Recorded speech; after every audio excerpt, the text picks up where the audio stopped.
Bom, pessoal, vamos lá. Vamos para concluir a nossa aula de respiração celular aeróbica, a gente conversar sobre o terceiro estágio, certo?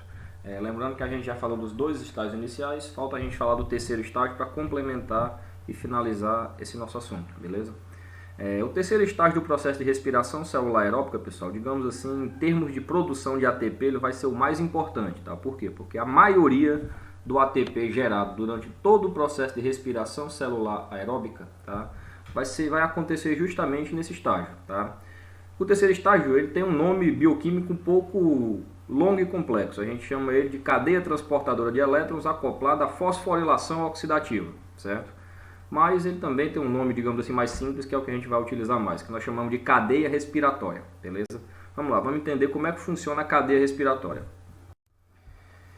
Antes de explicar, pessoal, a cadeia respiratória, eu coloquei essa imagenzinha aqui só para a gente mostrar para vocês, tá, a similaridade que existe entre a bioquímica e as coisas do dia a dia. Por exemplo, aqui a gente tem um circuito mecânico, eletromecânico na verdade, tá, onde a gente tem uma bateria que vai gerar energia elétrica. Tá? Essa bateria, a energia elétrica gerada por ela vai passar por um motor, que é um transformador, um transdutor de energia. Tá? Vai fazer esse motor funcionar. E esse motor, ao funcionar, ele vai executar um trabalho, tipo assim, vai levantar um peso, vai fazer qualquer coisa. Tá? Isso aí é o esquema básico de funcionamento de um sistema eletromecânico, onde a energia elétrica ela é transformada por esse motor aqui, ó, em um trabalho útil para fazer algo no nosso dia a dia. Tá? Não seria, pessoal, exagero nenhum da minha parte dizer que o nosso corpo ele funciona exatamente assim. Nossas células funcionam basicamente com esse princípio. Tá? A diferença é que em vez da gente ter uma bateria de lítio dessa, em vez da gente ter um motor cheio de peça, de engrenagem, de coisa de metal, o que a gente vai ter é isso aqui, ó. Nós vamos ter células, vamos ter organelas, mas o princípio de funcionamento vai ser o mesmo. Quer ver, ó? Os alimentos que a gente come, pessoal, são ricos em nutrientes dos quais nossas células podem extrair elétrons, tá? Esses elétrons, eles vão se movimentar através de um circuito aqui, que no caso é a mitocôndria, beleza? Que é a principal organela produtora de energia. Essa mitocôndria, pessoal, ela é um transdutor de energia. Por quê? Porque ela utiliza a energia gerada pelo movimento de elétrons para produzir algo de útil para o nosso funcionamento. No caso aqui, o ATP. Tá? ATP esse que vai ser utilizado pelas células do nosso corpo para fazer exatamente isso que esse motor está fazendo. Ó. Observe, pessoal, que o que vai acontecer é apenas uma transformação de energia. Nesse primeiro sistema aqui, a energia elétrica vai ser transformada em energia em trabalho mecânico. Tá? Aqui, a energia proveniente dos elétrons que vem dos alimentos vai ser utilizada para produzir ATP e o ATP vai sustentar o mesmo trabalho mecânico que foi realizado nessa figura aqui de cima, beleza? Ou seja, pessoal, há uma semelhança muito grande. O que a gente vai aprender agora é como essa engrenagem aqui, ó, ela funciona. Esse é o nosso objetivo nesse momento, beleza? Vamos lá. O que nós vamos falar agora, pessoal, mais uma vez, é do terceiro estágio do processo de respiração celular aeróbica, tá? Que mais uma vez o nome correto dele é cadeia transportadora de elétrons acoplada à fosforilação oxidativa, mas a gente vai chamar de cadeia respiratória, tá? Aqui, pessoal, eu resumi, digamos assim, os principais acontecimentos que ocorrem, tá, nesse terceiro estágio do processo de respiração celular aeróbica, tá? Vamos lá, vamos acompanhar aqui para a gente saber o que é a cadeia respiratória e brevemente como ela funciona, sendo que a gente vai explicar isso aí em mais detalhes mais à frente, tá? Vamos lá, ó. A cadeia respiratória, pessoal, ela consiste de uma série de moléculas que são transportadores de elétrons, tá? E atuam de forma sequencial, por isso que a gente chama de cadeia transportadora de elétrons. Tá? Essa figura aqui, ó, ela mostra a organização dos componentes da cadeia transportadora de elétrons. Tá? Observem que todos os componentes que atuam na cadeia transportadora de elétrons, eles estão localizados na membrana interna da mitocôndria. Isso aqui é um esquema como se fosse um corte de uma mitocôndria, tá? A mitocôndria tem a membrana externa, que não tem nenhum desses componentes, e temos aqui a membrana interna, que é onde estão localizados todos os componentes da cadeia respiratória. Tá? O que é que esses componentes vão fazer? Como o nome sugere, pessoal, cadeia transportadora de elétrons, eles vão transportar elétrons. Como é que isso aí vai funcionar? Esses componentes aqui, ó, eles são organizados na forma sequencial. Tá? Tem lá o componente 1, o 2, o 3 e o 4. E a função deles é pegar os elétrons que são trazidos até ele pelo NAD e pelo FAD, tá? Que a gente já viu como é que esse NAD e esse FAD pegam os elétrons lá no ciclo de Krebs. Tá? Os elétrons que o NAD e o FAD pegar lá no ciclo de Krebs, eles vão ser conduzidos até esses componentes aqui. Ó. NAD e o FAD vão entregar os elétrons para os componentes da cadeia transportadora de elétrons, e esses componentes eles vão levar os elétrons até o seu receptor final, tipo assim, a última molécula que vai ficar com esses elétrons para ele, que é justamente o gás oxigênio. Tá? O oxigênio, pessoal, ele é fundamental para a respiração celular aeróbica acontecer, mas o papel dele é só aqui no finalzinho, ó. Não é porque ele é o último a atuar, digamos assim, que ele não é o importante. Pelo contrário, ele é fundamental. Por quê? Porque se não tiver oxigênio, não vai, esse processo inteiro ele vai parar, desde lá do início de onde a gente começou a falar. Tá? Uma vez que os elétrons eles chegam aqui até o seu destino final, que é o oxigênio, esse oxigênio ele é transformado em uma molécula de água. Tá? Água que vai continuar circulando dentro do nosso metabolismo. Beleza? A gente observa, pessoal, que além de transportarem os elétrons, que são trazidos mais uma vez pelo NAD e pelo FAD, os componentes da cadeia respiratória eles fazem mais do que isso. Tá? A gente vai observar que eles utilizam a energia do movimento desses elétrons para criar uma coisa que a gente chama de gradiente de prótons. Tá? E esse gradiente de prótons ele vai ser utilizado para produzir uma enorme quantidade de ATP dentro da mitocôndria. Por isso que esse processo, pessoal, digamos assim, apesar de ser o último, apesar de ser a terceira etapa, ele é fundamental, porque é aqui que é produzida a maior parte do ATP que pode ser gerado no processo de respiração celular aeróbica. Tá? Isso aqui é uma visão geral desse processo e, como eu falei, a gente vai conversar um pouco mais a respeito dele nos próximos slides, beleza? Vamos lá, algumas características a mais aí do processo de fosforilação oxidativa, tá? É que ela é a etapa, mais uma vez, onde é produzida a maior parte do ATP que pode ser gerado pelo processo de respiração celular, tá? Digamos assim, ela é a etapa fundamental, porque é aqui que é gerado realmente o produto mais útil do processo de respiração celular aeróbica, que é lá o ATP que vai sustentar o funcionamento celular, tá? Além de gerar uma grande quantidade de ATP, pessoal, a fosforilação oxidativa ela é capaz de reoxidar as coenzimas NAD e FAD. Lembra que as coenzimas NAD e FAD chegam até aqui carregadas com elétron. Elas vão deixar os elétrons lá, tá? E vão passar para aquela forma que a gente chama de forma oxidada, para serem reutilizadas mais uma vez lá no ciclo de Krebs. As coenzimas elas ficam indo e voltando do ciclo de Krebs para a cadeia respiratória, da cadeia respiratória para o ciclo de Krebs. Por isso que o nome dela é transportadora de elétrons, tá? É como se ela fosse um caminhãozinho que chega no ciclo de Krebs, se carrega de elétron, aí vem para a cadeia respiratória, deixa os elétrons lá. Aí ela volta para o ciclo de Krebs para pegar mais elétron e assim ela vai fazendo o metabolismo energético girar. Tá? É produzido água nesse processo, tá? Água que a gente chama de água metabólica, que continua dentro das células para exercer as funções dela. Tá? A cadeia respiratória, pessoal, é importante a gente lembrar que ela acontece inteiramente nas mitocôndrias, tá?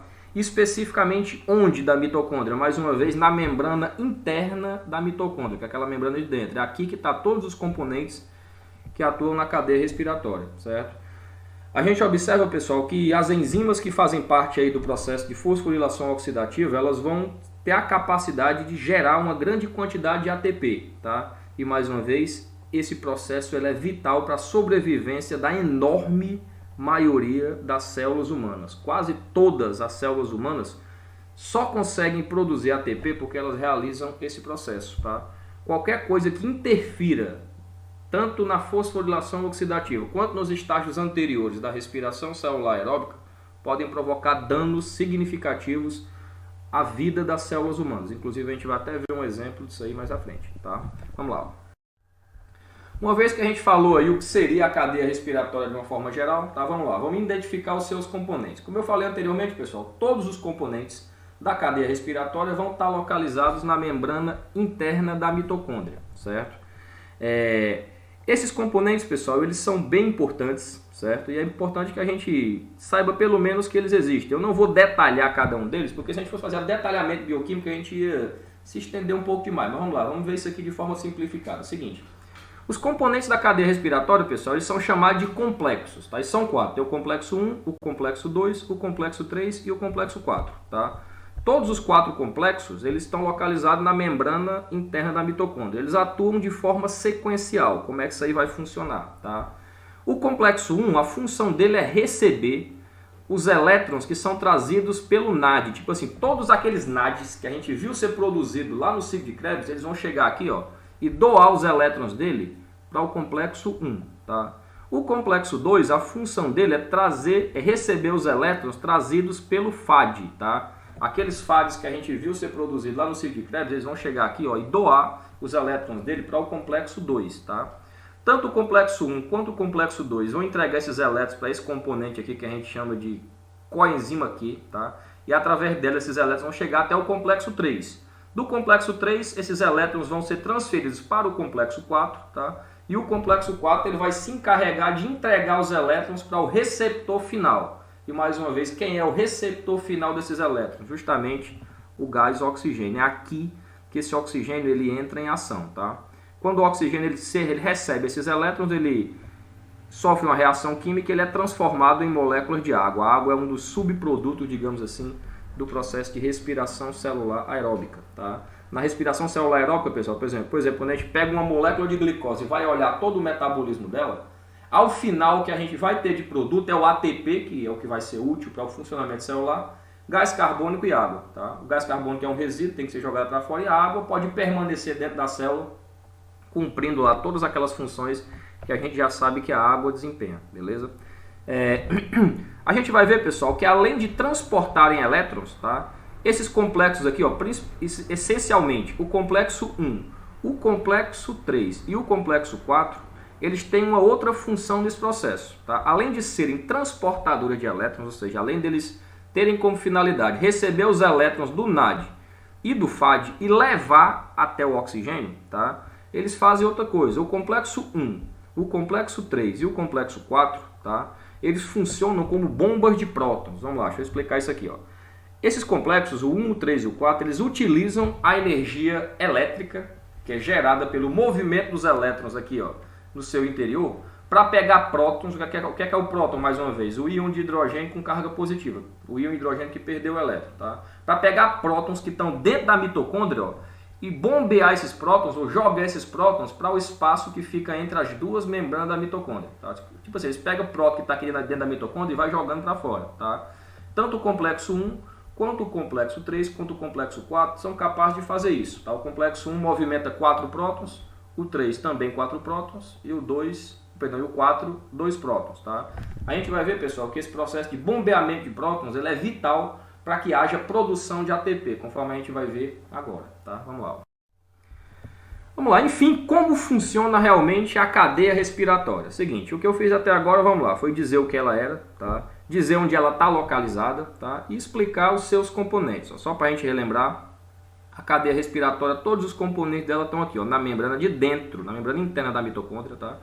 A função deles é receber os elétrons trazidos pelo NAD e pelo FAD e conduzir esses elétrons até o receptor final, que é o oxigênio, tá? Quando esses componentes, quando esses complexos da cadeia respiratória estão fazendo isso aí, eles estão fazendo a etapa 1, digamos assim, do processo de do processo de funcionamento da cadeia respiratória, tá? A primeira coisa que a cadeia respiratória faz, pessoal, é o transporte de elétrons, que mais uma vez consiste em pegar os elétrons trazidos pelo NAD e pelo FAD e levar esses elétrons até o receptor final, que é aqui o oxigênio, tá? Só que, como eu falei há pouco, o complexo 1, o complexo 3 e o complexo 4, além de transportar elétrons, eles atuam como bomba de prótons. Vamos lá, o que é que eles fazem? Eles pegam prótons, que são esses íons de hidrogênio aqui, ó, com carga positiva, tiram esses prótons aqui do interior da mitocôndria e jogam esses prótons aqui para o espaço que existe entre as duas membranas da mitocôndria, entre a membrana interna e a externa. Ou seja, eles acumulam prótons nesse local aqui, ó. Eles vão tirando os prótons que estão aqui e acumulando eles nesse ponto aqui, ó, tá? Ao fazerem isso, pessoal, esses complexos, eles criam uma coisa que a gente chama de um gradiente de prótons. O que é um gradiente de prótons?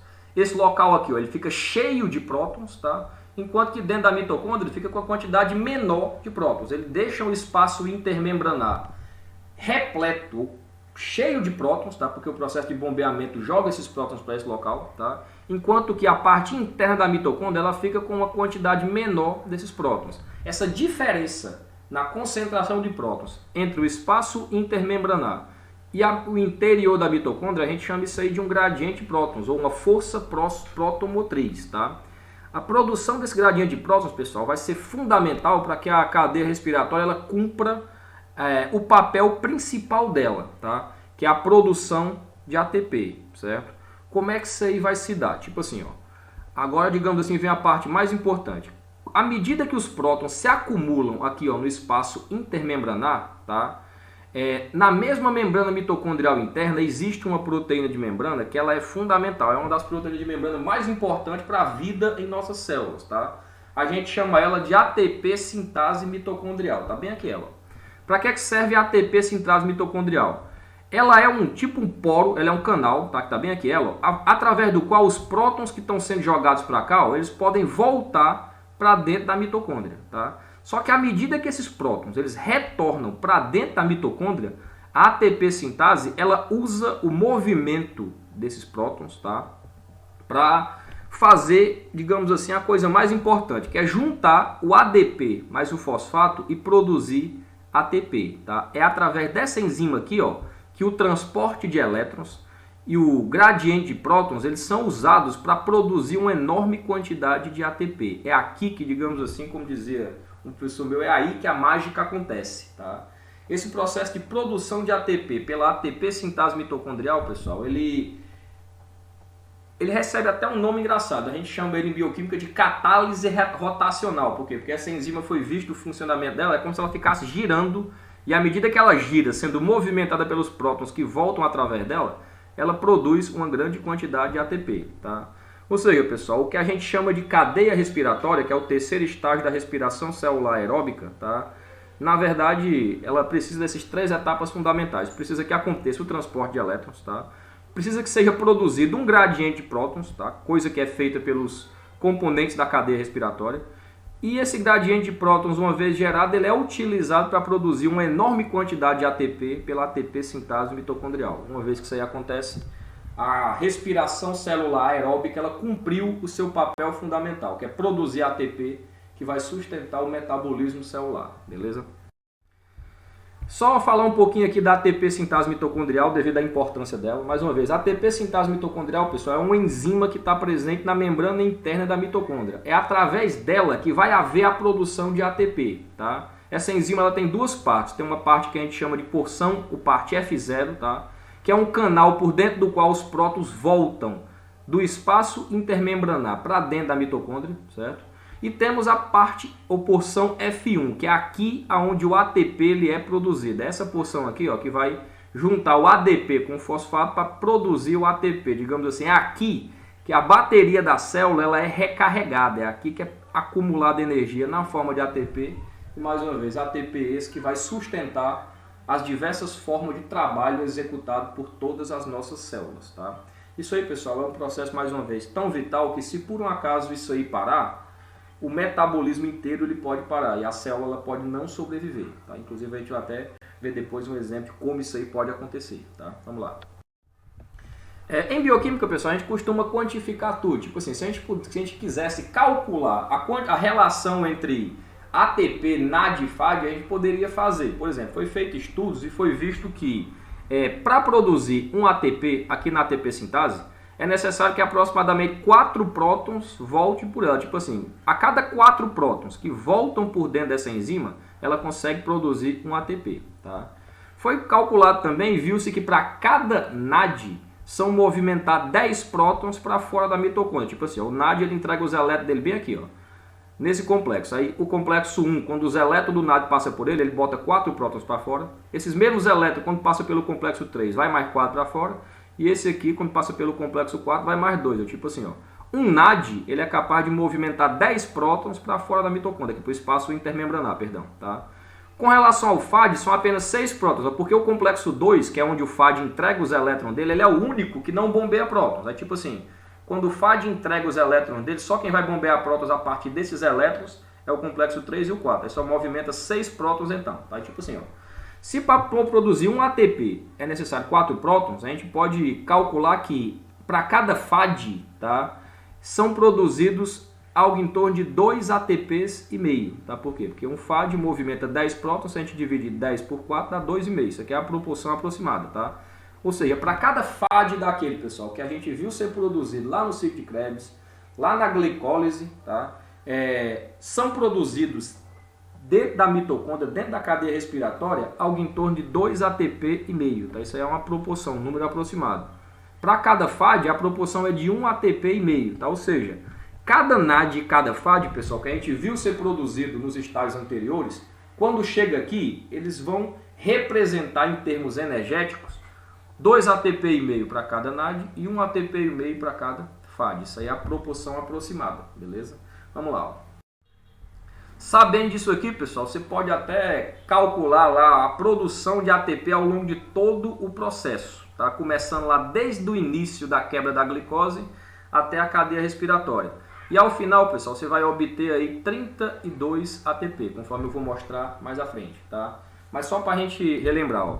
Durante a glicólise, pessoal, é produzido 2 ATP direto. Esses ATP já entram direto na conta, tá? Na glicólise também é produzido 2 NADH2, tá? Que em condições aeróbicas, ou seja, quando a célula usa o oxigênio, aqueles NAD, eles não vão ser usados na fermentação, eles vêm para a cadeia respiratória, tá?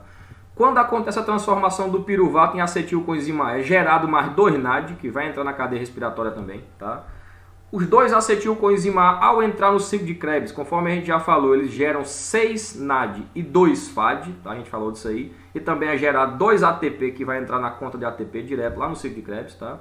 E se a gente for somar, ó, todos os NAD e todos os FAD, certo? E multiplicar eles, os NAD por 2,5 e os FAD por 1,5, você vai encontrar um total aí de 32 ATPs, tá? E daqui a pouco a gente mostra isso aí em mais detalhes. Não se preocupe não, isso aí foi só um balanço geral, daqui a pouco a gente vê isso aí com mais calma, tá? Vamos lá, outro ponto importante, pessoal, do funcionamento da cadeia respiratória é o seguinte, tá? Conforme a gente falou anteriormente, pessoal, para que haja produção de ATP aqui, ó, na ATP sintase, tem que haver, certo, a produção de um gradiente de prótons, tá? E para haver esse gradiente de prótons tem que ter transporte de elétrons, ou seja, tudo começa com o transporte de elétrons, tá? Esse transporte de elétrons, ele dá origem ao gradiente de prótons e esse gradiente de prótons ele é usado pela ATP sintase para produzir ATP, tá? A gente observa, pessoal, que há um acoplamento, tá? Por isso que a gente diz que o nome correto é cadeia transportadora de elétrons, que está aqui, ó, acoplada à fosforilação oxidativa, que é o processo que acontece aqui na ATP sintase, tá?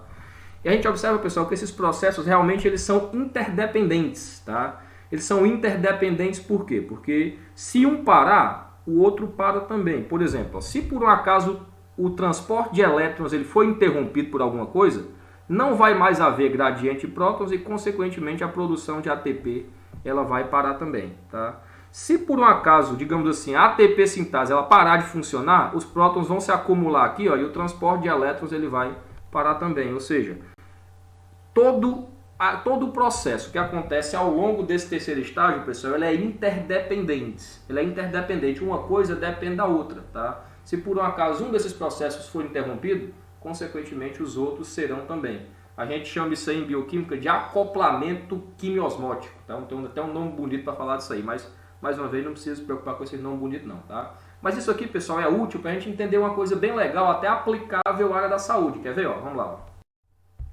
Existem substâncias químicas na natureza, pessoal, que a gente chama de inibidores, tá? O que é um inibidor? É uma molécula que ela vai impedir o fluxo normal dos elétrons através da cadeia transportadora. Tipo assim, o inibidor ele vai interromper o fluxo de elétrons, vai acabar com a cadeia transportadora de elétrons, tá? Esses inibidores, pessoal, eles são bem conhecidos. E existem alguns que são bem, digamos assim, famosos, até em casos, digamos assim, que apareceu na mídia, tá? Daqui a pouco eu falo deles. O inibidor, pessoal, o mecanismo de ação dele é o seguinte, ele é uma substância química que ele vai parar o fluxo de elétrons, ele vai se instalar em algum daqueles complexos e não vai mais deixar que os complexos transfiram elétrons uns para os outros, tá? Lembrando que se o fluxo de elétrons, o transporte de elétrons parar, automaticamente a produção de ATP ela para também. E sem ATP, o funcionamento da célula inteira, ele para, a célula vai à morte, ela não pode deixar de funcionar, tá? Existem, pessoal, alguns inibidores que são bem famosos, por exemplo, a gente tem um que chama de cianeto, tá? O cianeto é muito encontrado em uma planta que a gente tem, nossa região tem bastante, que é a mandioca, né? A mandioca, pessoal, ela é rica em cianeto. Se a pessoa inventar de comer mandioca sem ser tratada, digamos assim, ela pode morrer por intoxicação com cianeto, tá?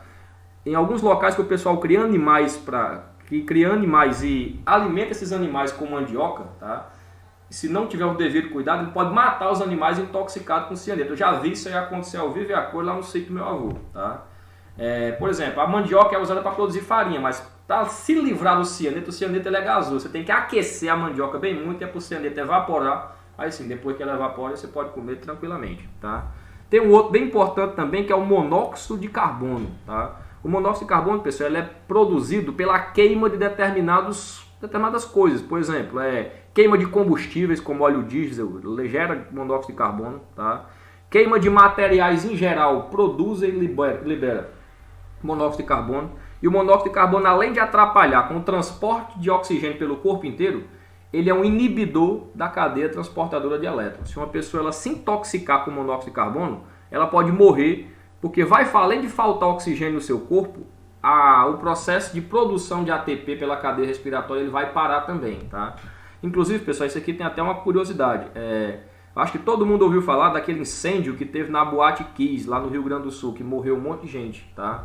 Aquela galera que morreu ali, pessoal, eles não morreram queimados não, eles morreram intoxicados, tá? Intoxicados por monóxido de carbono e por cianeto, que foi liberado pela fumaça lá produzida pela queima dos materiais que constituíam a própria estrutura da boate, tá? O pessoal inalou essa fumaça e essas substâncias aqui, ó, inibiram o transporte de elétrons na cadeia respiratória, principalmente das células do cérebro. Isso aí pode ter causado a morte por intoxicação daquelas pessoas, tá? Os inibidores, pessoal, eles têm esse papel, eles têm essa função que, mais uma vez, ela prejudica o funcionamento normal da cadeia respiratória. Além do cianeto e do monóxido de carbono, que são os mais comuns, tem outros, tipo a oligomicina, a venturicidina, existem vários outros. Aqui foi só para a gente conhecer um pouquinho a mais, tá? Vamos lá, ó.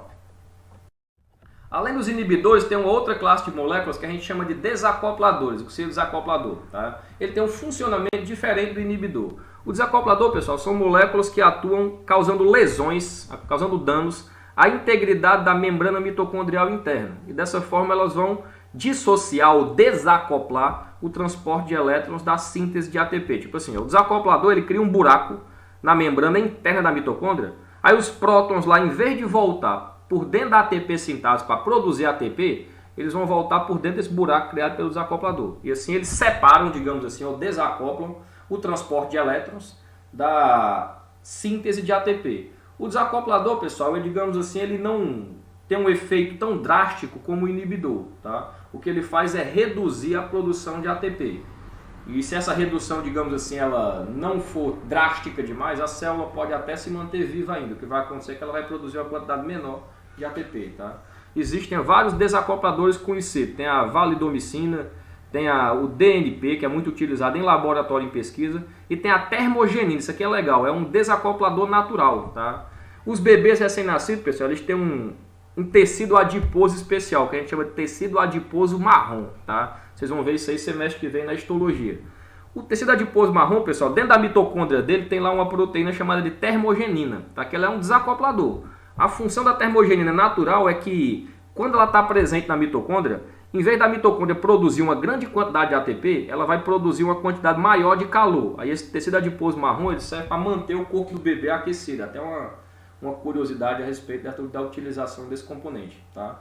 Mas isso aí é só uma curiosidade mesmo. Vamos lá. Por fim, pessoal, para a gente encerrar, tá? Essa aula já se estendeu um pouquinho demais.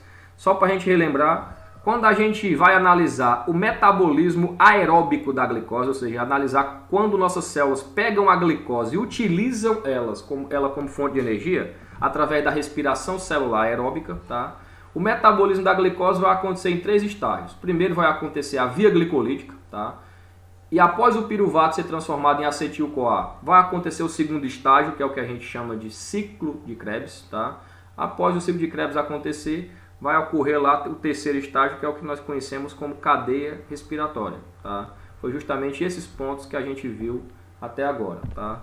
Só para a gente relembrar, a glicólise é o processo que vai pegar a glicose e quebrar em 2 moléculas de piruvato, tá? Havendo produção de ATP e de NADH nesse processo, tá? O ciclo de Krebs vai pegar o piruvato que foi produzido a partir do acetil-CoA, tá? Quebrar esse acetil, transformando em gás carbônico, que é um resíduo, e acumulando os elétrons dele no NAD e no FAD, tá? O NAD e o FAD são os produtos principais do ciclo de Krebs. NAD e FAD que vão entregar os elétrons dele para a cadeia respiratória, e vai acontecer com esses elétrons o que a gente acabou de falar, tá? Eles vão ser conduzidos até o oxigênio e através desse processo de transporte de elétrons vai ser gerado um gradiente de prótons que por sua vez vai dar origem a uma grande quantidade de ATP lá no processo de funcionamento da ATP sintase. Uma vez que tudo isso acontece, pessoal, é finalizado aí o processo de respiração celular aeróbica. Tá? Para a gente fechar, só ver isso aqui, ó.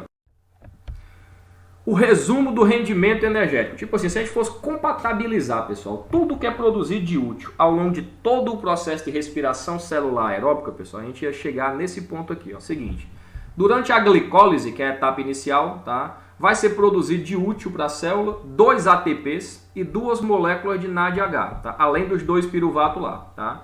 Os 2 piruvatos, pessoal, vão ser utilizados para produzir o acetilcoenzima A. Tá? E quando o piruvato é transformado em acetilcoenzima A, são produzidos mais 2 NADH. Tá?